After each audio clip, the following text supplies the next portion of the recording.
Selamat pagi Bapak Ibu Saudara sekalian, sungguh senang sekali bisa bertemu kembali dalam hadirat Tuhan. Saya percaya seperti janji Tuhan buat hidup kita bahwa kasih Tuhan itu selalu baru tiap pagi.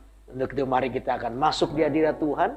Ya, saya percaya hari ini Tuhan akan menjamah kita. Nah, saudara-saudara yang hari ini di dalam kebutuhan, dalam persoalan, masukkan pokok-pokok doa Anda. Nanti ada tim yang akan mendoakan saudara. Dan saya percaya hujan mujizat terjadi sekarang ini. Amin. Nah, kita bersyukur bagaimana Tuhan itu mengasihi kita. Mari rindukan untuk selalu ingin seperti Yesus dalam hati kita. Supaya hidup kita disempurnakan setiap waktu. Amin. Kita nyanyikan lagu ini. Haleluya. Haleluya. Bagaikan bejana siap dibentuk, demikian hidupku di tanganmu. Dengan urapan kuasa Roh-Mu, ku diperbarui selalu. Jadikan ku Allah dalam rumah-Mu, inilah hidupku di tangan-Mu. Bentuklah seluruh kehendak-Mu, pakailah sesuai rencana-Mu. Mari katakan sama-sama. Ku mau seperti-Mu, Yesus, disempurnakan selalu dalam segenap jalanku, memuliakan nama-Mu. Sekali lagi, mari katakan, bagaikan bejana, bagaikan bejana siap dibentuk, demikian hidupku di tangan-Mu. Dengan urapan kuasa Roh-Mu, ku dibaharui selalu. Jadikan ku Allah dalam rumah-Mu, inilah hidupku di tangan-Mu. Bentuklah seluruh kehendak-Mu, pakailah sesuai rencana-Mu. Haleluya. Ku mau seperti-Mu, Yesus, disempurnakan selalu dalam segenap jalanku, memuliakan nama-Mu. Ku mau seperti-Mu, Yesus, disempurnakan selalu dalam segenap jalanku, memuliakan nama-Mu. Oh, ku mau, amin. Ku mau seperti-Mu, Yesus, disempurnakan selalu dalam segenap jalanku, memuliakan nama. mampu. Sekali lagi ku mau sepertimu. Ku mau sepertimu, Yesus. Disempurnakan selalu dalam segenap jalanku, memuliakan namamu dalam segenap jalanku, dalam segenap jalanku, memuliakan namamu. Sekali lagi katakan, dalam segenap jalanku, dalam segenap jalanku, memuliakan namamu. Mari kita akan sembah Dia.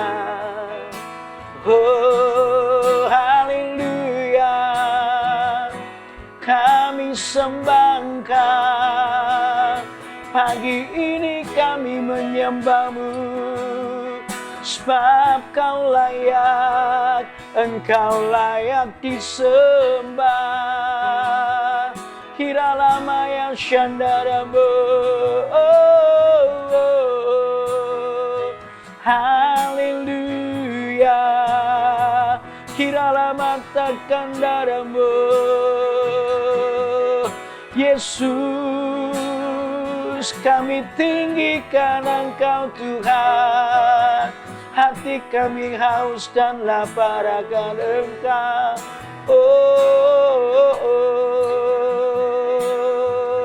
Hiralamata Kandaramayasi. Haleluya, haleluya. Hiralamata Kandaramu, Yesus, kami tinggikan Engkau, kami muliakan Engkau. Pagi ini dengan kehausan, kelaparan akan hadirat-Mu Tuhan, kami menaikkan pujian kami. Oh, jamah-jamah hati kami Tuhan. Layak, layak, layak, Engkau layak, layak disembah. Oh, oh, oh. Haleluya, haleluya. Terima kasih Tuhan, terima kasih. Oh, syukur bagimu, syukur bagimu. Terima kasih Tuhan, terima kasih. Oh, mari katakan, ku mau sepertimu Yesus.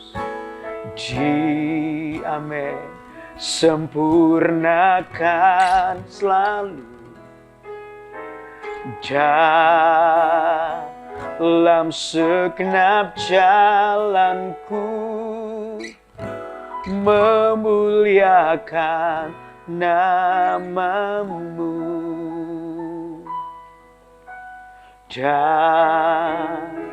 Dalam segenap jalanku, memuliakan namamu.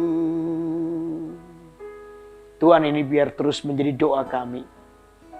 Kami mau diubahkan, disempurnakan menjadi sama seperti Kristus. Supaya kami boleh mati buat diri kami sendiri, tetapi Kristus semakin nyata dalam kehidupan kami. Semua tujuan hidup kami hanya memuliakan Tuhan. Terima kasih buat pagi ini. Sekali lagi kami boleh merasakan kasih-Mu yang baru dalam hidup kami, yang terus menuntun kami, membawa kami pada kemenangan. Oleh karena itu Tuhan, ini yang tidak boleh bergeser di hati kami. yaitu kekaguman akan Tuhan. Kerinduan, kehausan, kelaparan akan Engkau. Itu yang membawa kami akan mengalami kemenangan dengan cara Tuhan di hidup kami. Terima kasih ya Tuhan buat pagi ini. Kami bersyukur. Kami mau merenungkan firman-Mu, biar firman-Mu menjadi tuntunan bagi kami. Supaya apa yang baik, apa yang berkenan, apa yang mulia, itu yang kami lakukan. Terima kasih ya Tuhan. Kami bersyukur, kami menyerahkan semua dalam tangan-Mu. Di dalam nama Tuhan Yesus yang siap merenungkan firman Tuhan, katakan sama-sama. Amin, amin, amin, amin. Wow, sungguh hari yang luar biasa. Kita boleh tetap ada di hadirat Tuhan. Nah, untuk itu mari kita akan lanjutkan pembacaan Alkitab kita dalam kitab Amsal. Ya, saudara, saya harap Anda terus dengan setia mengikuti. Karena saya percaya tiap-tiap pembacaan Alkitab akan sungguh-sungguh mendatangkan tuntunan buat hidup kita. Amin. Bukan hanya mendengar, tetapi hari ini kita boleh mengizinkan Roh Kudus mengubah hati kita. Amin. Untuk itu mari kita akan baca Alkitab kita kembali dalam Amsal pasal yang ke-18. Sudah sampai pasal 18 ya. Ayat yang ke-13 sampai dengan yang ke-24. Saya akan bacakan buat saudara. Oke. Amsal pasal 18 ayat 13 sampai dengan 24. Jikalau seseorang memberi jawab sebelum mendengar, itulah kebodohan dan kecelaannya. Orang yang bersemangat dapat menanggung penderitaannya. Tetapi siapa akan memulihkan semangat yang patah? Hati orang berpengertian memperoleh pengetahuan. Dan telinga orang bijak menuntut pengetahuan. Hadiah memberi keluasan kepada orang, membawa dia menghadap orang-orang besar. Pembicara pertama dalam suatu pertikaian nampaknya benar, lalu datanglah orang lain dan menyelidiki perkaranya. Undian mengakhiri pertengkaran dan menyelesaikan persoalan antara orang-orang berkuasa. Saudara, yang dikhianati lebih sulit dihampiri daripada kota yang kuat, dan pertengkaran adalah seperti palang gapura sebuah puri. Perut orang dikenyangkan oleh hasil mulutnya, ia dikenyangkan oleh hasil bibirnya. Hidup dan mati dikuasai lidah. Siapa suka menggemakannya akan memakan buahnya. Siapa mendapat istri mendapat sesuatu yang baik dan ia dikenan Tuhan. Orang miskin berbicara dengan memohon-mohon, tetapi orang kaya menjawab dengan kasar. Ada teman yang mendatangkan kecelakaan, tetapi ada juga sahabat yang lebih karib daripada seorang saudara. Saudara, ada banyak kebenaran yang kita bisa lihat di dalam pembacaan ini. Tapi pagi hari ini saya mau mengambil satu topik yang penting buat kita. Yaitu di ayat yang ke-13. Ya, jikalau seseorang memberi jawab sebelum mendengar, itulah kebodohan dan kecelaannya. Dengan kata lain saya beri judul adalah ini. Mendengar dengan baik itu mendahului sebuah jawaban. Mendengar mendahului sebuah jawaban. Apa yang Alkitab nasihatkan buat hidup kita? Saudara, lebih baik hari ini Anda lebih banyak mendengar, lalu Anda mulai mengerti apa yang Anda dengar, barulah memberi jawab. Kadang-kadang kita terlalu terburu-buru memberi jawab. Apalagi ketika hati kita dalam keadaan marah. Kadang-kadang jawaban kita justru menyakiti banyak orang. Jawaban kita ini justru membuat orang terluka dengan kita. Karena itu Alkitab menasihatkan supaya kita ini lebih lambat untuk mendengar, atau lebih cepat mendengar tapi lambat untuk berbicara. Anda mendengar dan mulai renungkan sehingga Anda boleh mengerti. Ketika Anda mengucapkan sesuatu, maka kata-kata kita itu haruslah menjadi dorongan, semangat, penghiburan, kekuatan bagi orang lain. Untuk itu mari kita akan belajar satu topik ini. Apa yang harus kita lakukan? Nah, ada 3 hal yang akan kita renungkan pagi hari ini. Yang pertama di ayat yang ke-15. Yuk kita akan baca ya. Ayat 15 dikatakan begini. Hati orang berpengertian memperoleh pengetahuan. Dan telinga orang bijak menuntut apa? Pengetahuan. Poin pertama ini saya akan menjelaskan tentang ini. Telinga orang bijak itu menuntut pengetahuan. Telinga orang bijak menuntut pengetahuan. Apa yang dimaksud dengan telinga orang bijak menuntut ke pengetahuan? Begini saudara, kalau kita ini disebut sebagai orang yang bijak, kita ini disebut sebagai orang yang bijaksana, maka kita akan sangat menyaring semua hal yang kita dengar. Karena telinga dari orang bijak itu menuntut pengetahuan.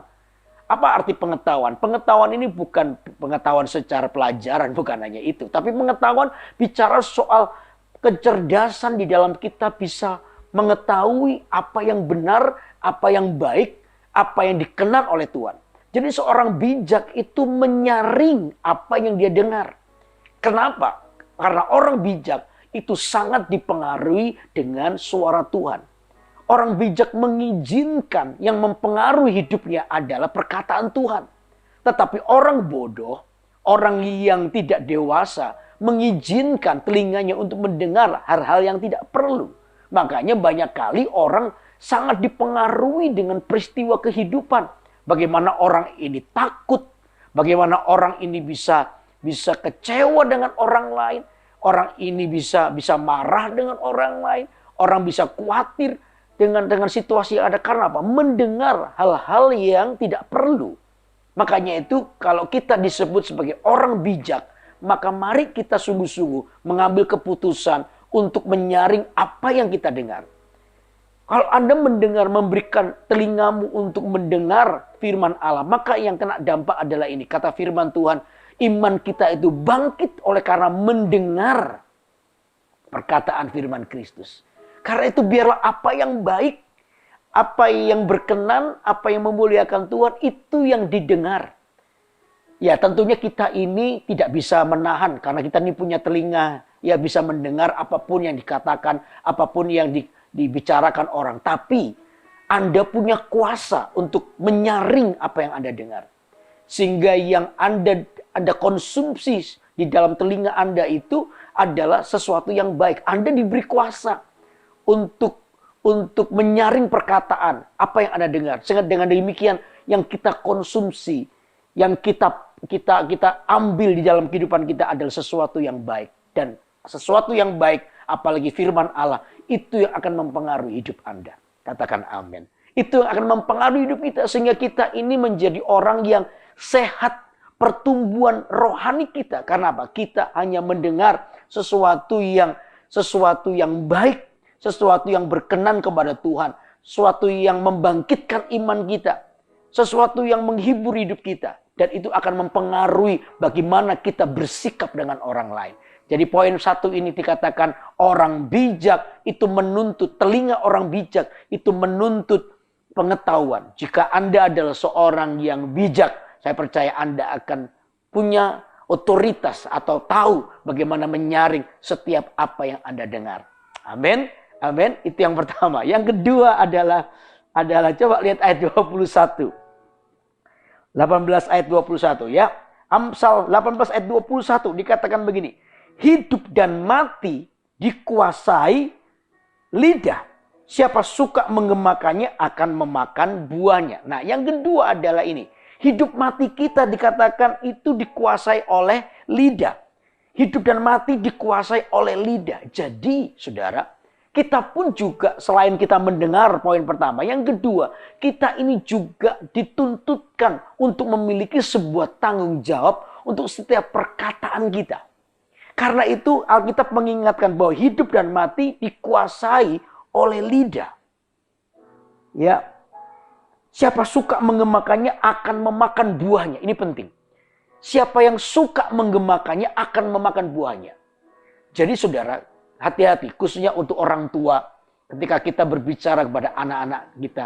Saudara, tadi saya bilang, ya jangan terlalu cepat memperkatakan sesuatu, apalagi ketika Anda dalam posisi marah, dalam situasi yang penuh dengan emosi, hatimu penuh dengan emosional, sehingga ketika Anda memperkatakan sesuatu itu keluar dari rasa marah Anda, kadang-kadang hikmat atau kadang-kadang di bawah mungkin ada orang yang refleks mungkin, ya katanya tidak sadar, perkataannya justru melukai, membunuh potensi anak-anak kita.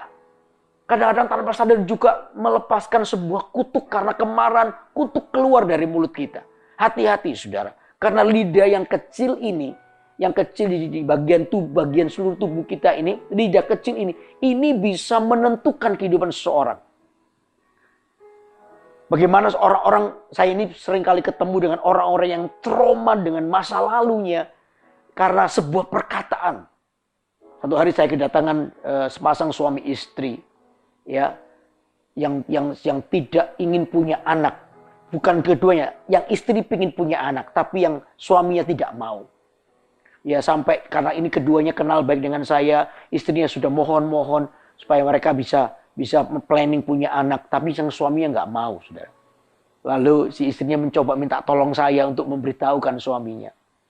Lalu saya ketemu dengan mereka, lalu saya tanya dengan suaminya, kenapa kamu kok nggak mau punya anak? Kenapa?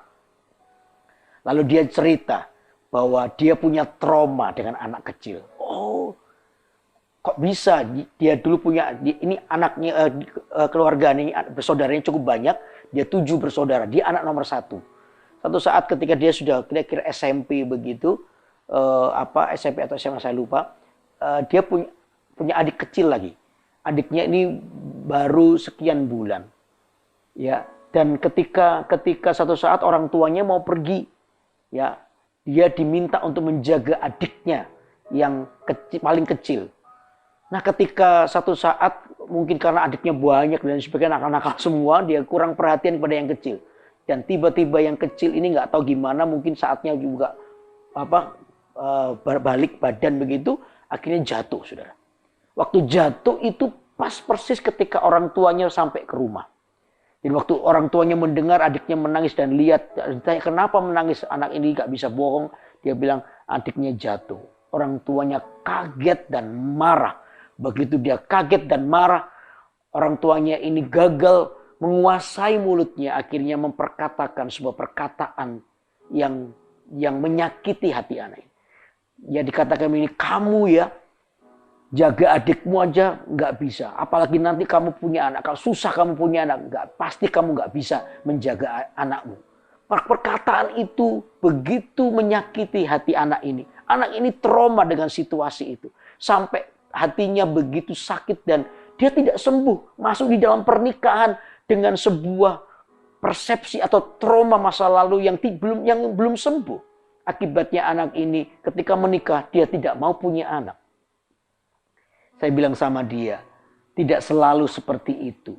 Taruhlah itu sebagai sebuah keteledoran. Ya, tiap orang bisa melakukan kesalahan. Tapi kesalahan itu tidak bisa menghukum dia seumur hidupnya.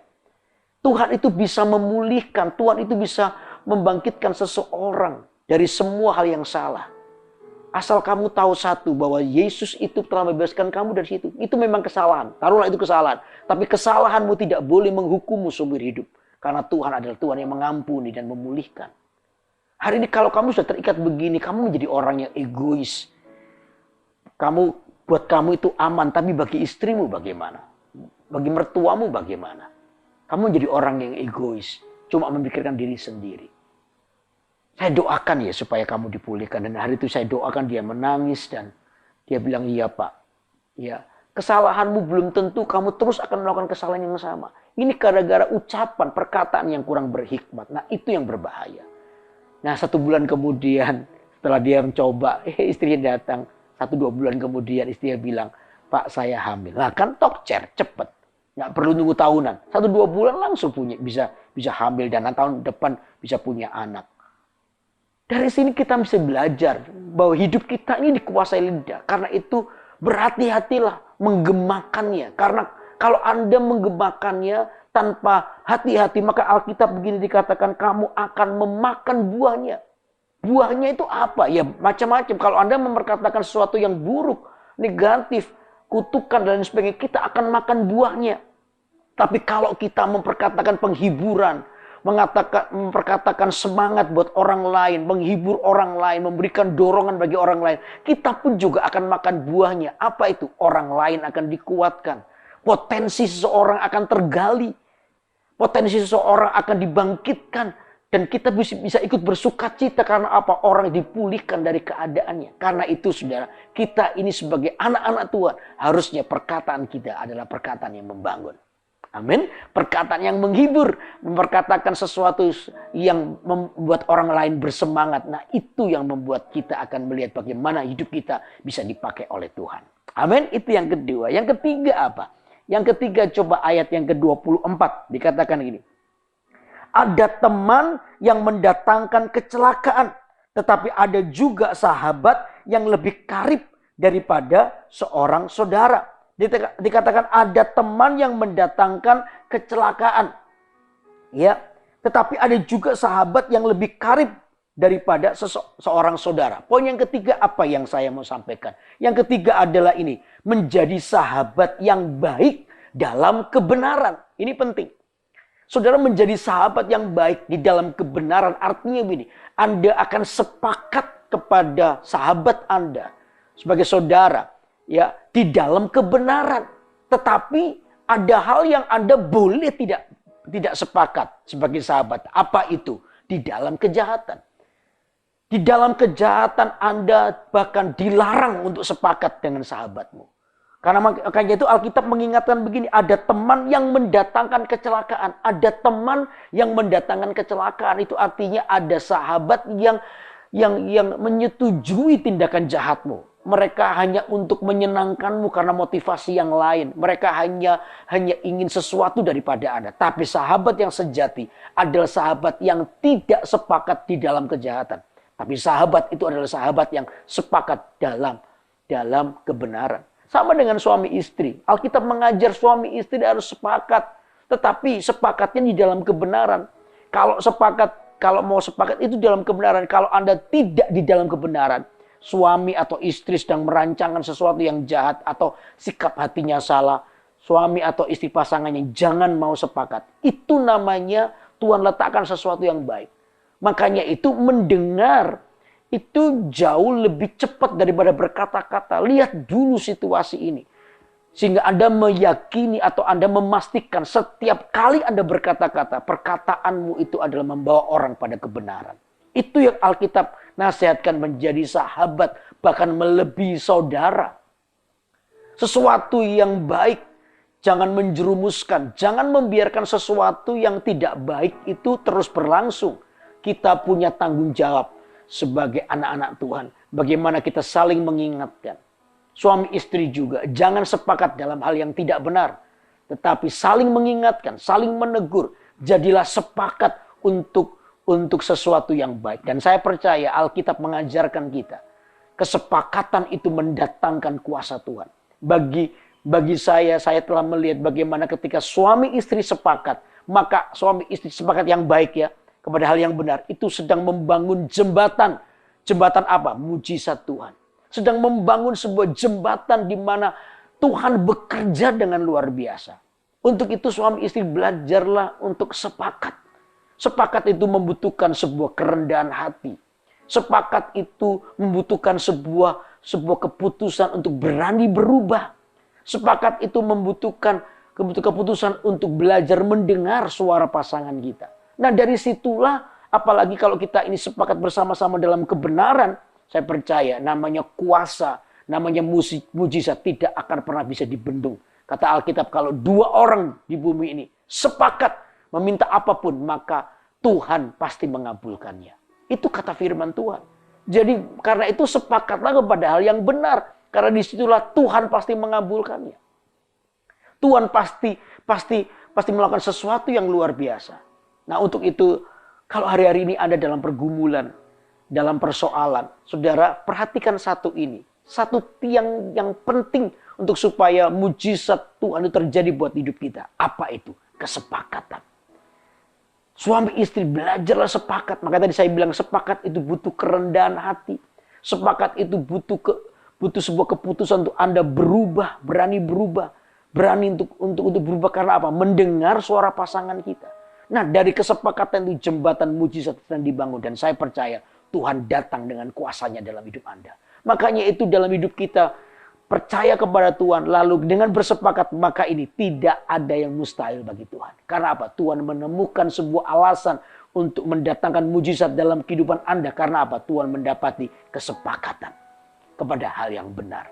Nah untuk itu biar pagi hari ini kita belajar banyak hal. Supaya hidup kita ini menjadi kehidupan yang diubahkan senantiasa.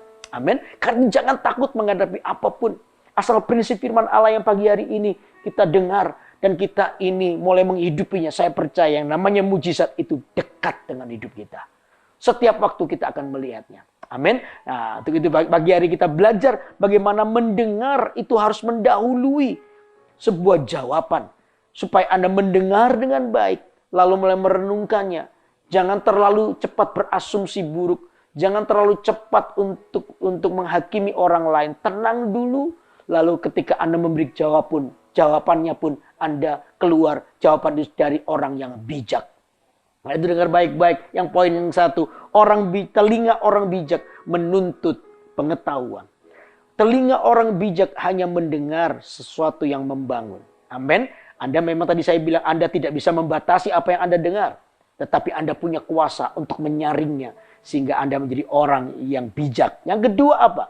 Hidup dan mati dikuasai oleh lidah. Karena itu lidah yang kecil ini perlu kita perhatikan perkataan kita. Karena ketika kita mengatakan sesuatu yang jahat, sesuatu yang tidak baik, maka itu sanggup membunuh potensi seseorang.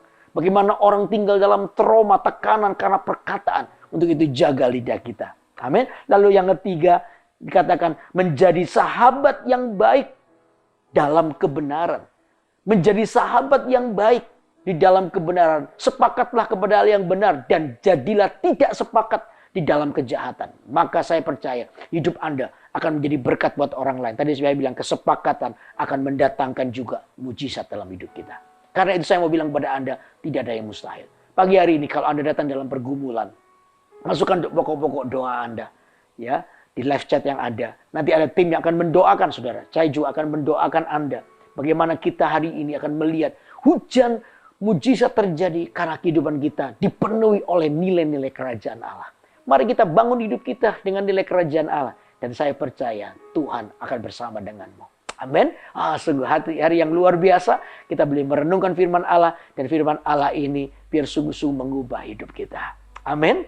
Saya rindu untuk kita nyanyikan lagu yang tadi. Ya, refnya saja. Ku mau sepertimu Yesus. Katakan ini. Sempurnakan selalu, amin, dalam segenap jalanku, memuliakan nama-Mu. Katakan ini dengan iman. Ku mau sepertimu Yesus. Disempurnakan selalu dalam segenap jalanku, memuliakan, boleh lebih tinggi lagi, nama-Mu, amin. Katakan haleluya, katakan sama-sama. Ku mau sepertimu Yesus. Disempurnakan selalu dalam segenap jalanku, memuliakan nama-Mu. Dalam segenap jalanku, memuliakan nama-Mu. Dalam segenap jalanku, dalam segenap jalanku, memuliakan nama-Mu. Ada beberapa pokok doa yang saya akan doakan buat saudara. Ada beberapa orang yang hari-hari ini sedang mengalami trauma. Anda membangun diri Anda dengan perkataan-perkataan yang salah. Dan perkataan itu sangat mempengaruhi hidupmu hari ini. Sehingga Anda menjadi orang yang terus tinggal dalam ketakutan, kebencian mungkin. Ada trauma-trauma masa lalu yang sampai hari ini menguasai hidupmu. Yang membuat Anda merasa tidak berhasil. Yang membuat Anda merasa tidak bisa apa-apa. Saudara, biar firman Allah hari ini sungguh-sungguh membangkitkan hidupmu. Untuk Anda tahu bahwa Tuhan ingin Anda dipulihkan. Tuhan ingin membuat Anda menjadi orang-orang yang mengalami sebuah terobosan di dalam manusia rohanimu. Untuk itu saya akan berdoa buat saudara. Kalau Anda adalah orangnya, mari angkat tanganmu di tempat Anda saja. Ya, pagi hari ini terima pemulihan daripada Allah. Di dalam nama Yesus, aku cabut segala bentuk trauma masa lalu. Apapun baik dalam bentuk perlakuan atau perkataan. Di dalam nama Yesus. Sehingga kami yang hari-hari ini mungkin kehilangan potensi karena sebuah intimidasi dari si jahat. Perkataan-perkataan masa lalu. Aku cabut di dalam nama Tuhan Yesus. Diganti dengan perkataan-perkataan ilahi yang boleh mempengaruhi kami hari ini adalah suara Tuhan. Bukan suara orang luar atau orang lain. Dalam nama Yesus yang mempengaruhi kami adalah perkataan Tuhan. Karena itu hamba berdoa sekarang. Semua trauma masa lalu dipatahkan di dalam nama Yesus. Diganti dengan kehidupan di dalam kasih karunia Tuhan. Mengalir buat hidup kami. Kami percaya ya Tuhan, Kau Allah yang mendengar doa kami. Dalam nama Yesus. Sekarang saya berdoa untuk pokok doa. Saya berdoa untuk orang-orang yang hari ini, saudara, mengalami sakit penyakit khususnya di bagian telinga. Di dalam nama Yesus. Ya, ada beberapa telinga yang tersumbat yang tidak bisa mendengar. I speak healing. Aku memperkatakan kesembuhan now. Sekarang ini dalam nama Yesus. Efata, terbukalah telinga yang tidak bisa mendengar. Ya, telinga yang tuli dalam nama Yesus. Terbuka sekarang, terbuka. Dan kami bisa mendengar, orang ini bisa mendengar. Sekarang ini bisa mendengar. Dalam nama Yesus, dalam nama Yesus. Dalam nama Yesus. Tuhan, hamba berdoa untuk orang-orang yang mengalami sebuah kesakitan di dalam hati. Beri kemampuan kami untuk bisa melepaskan pengampunan pada orang lain. Karena dari pengampunan ini, kami boleh melihat kasih karunia Tuhan juga ada dalam hidup kami. Seperti kata firman-Mu, kalau kami tidak mengampuni orang, kami pun tidak diampuni. Karena itu ini yang kami ambil sebagai keputusan. Kami mau mengampuni. Dan kami pun pasti diampuni oleh Tuhan. Dalam nama Yesus, untuk pekerjaan-pekerjaan yang hari-hari lagi mengalami sebuah trouble, persoalan. Baik orang-orang yang kehilangan pekerjaan, yang omsetnya lagi menurun, bahkan mungkin yang bangkrut. Hamba berdoa, Tuhan pulihkan kami. Hamba berdoa pertama, rasa tenang itu ada di hati kami terlebih dahulu. Karena kami tahu Tuhan menyertai kami. Lalu yang kedua, hamba berdoa, Tuhan pulihkan semua pekerjaan. Semua hal-hal yang hari ini mulai rusak di dalam pekerjaan kami. Pulihkan di dalam nama Yesus. Kami percaya mujizat itu masih berlaku buat kami. Dalam nama Yesus, rumah tangga yang lagi kacau, lagi yang berantakan hari ini di ujung perceraian. Oh, dalam nama Yesus aku berkata, kembali dipulihkan. Anggur baru mulai mengalir dalam keluarga-keluarga yang di ujung perceraian. Sehingga mereka dipulihkan pagi ini.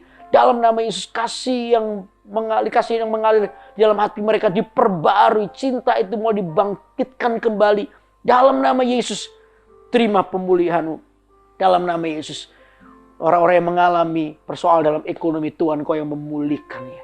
Terima kasih ya Tuhan, kami percaya Engkau Allah yang mendengar doa kami. Pagi ini kami boleh merasakan sebuah hujan mujizat terjadi di antara orang-orang ini. Dan kami akan mendengar suara kemenangan oleh karena Tuhan menyertai kami. Terima kasih Bapa, di dalam nama Tuhan Yesus Kristus, terimalah mujizat-Mu pagi ini. Haleluya, haleluya. Yang percaya katakan sama-sama. Amin, amin. Wah, saya percaya bahwa sampai hari ini mujizat Tuhan masih berlaku. Amin. Tuhan melakukan keajaiban dalam kehidupan saudara. Tuhan melakukan sesuatu yang ajaib dalam hidupmu. Dan saya percaya Tuhan akan mengerjakan bagiannya yang luar biasa. Karena tetap setia untuk berada di hadirat Tuhan. Oke, besok lagi kita akan lanjutkan pembacaan Alkitab kita di Amsal pasal yang ke-19. Saudara ya, bacalah dulu supaya Anda bisa mengerti. Besok kita akan merenungkan lagi. Dan saya percaya ada berkat-berkat tersendiri buat Anda. Sekalipun tetap disampaikan satu topik, saya percaya Tuhan itu bisa berbicara secara pribadi dalam hidup Anda. Mungkin bisa berbeda-beda dengan yang lain sesuai dengan kebutuhan. Tapi yang penting satu ini, miliki hati yang lapar dan haus akan Tuhan. Amin. Oke, sampai ketemu besok pagi jam 6 pagi di IG Live YouTube, di IG Live Yudi Kusmanto dan YouTube KMS Church. Dan saya percaya Tuhan pasti memberkati kita. Sampai ketemu besok pagi, Tuhan memberkati. Bye-bye.